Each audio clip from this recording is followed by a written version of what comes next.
আসসালামু আলাইকুম গাইস, জমা মুবারক। আজকে আমি খাসির মাংস রান্না করব, আপনাদেরকে ভিডিও দেব কিভাবে বিরিয়ানিটা রান্না করব আপনাদেরকে দেখাবো। আজকে আমি খাসির মাংস আনছি, মাশাআল্লাহ এটা একসাথে রান্না করব। আপনারা দেখতে থাকেন ভিডিওতে কিভাবে মশলাটা দেব, একটু সময় ধরে ধৈর্য ধরে দেখবেন গাইস। শুভ সকাল, বিসমিল্লাহির রহমানির রহিম।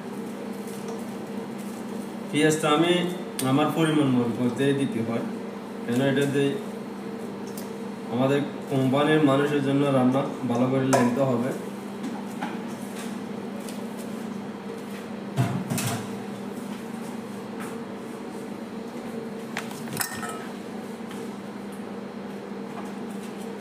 এখানে মাংস হইতে 6 কিলো, সেজন্য আমি পরিমাণ মতন মশলা দিতে হবে।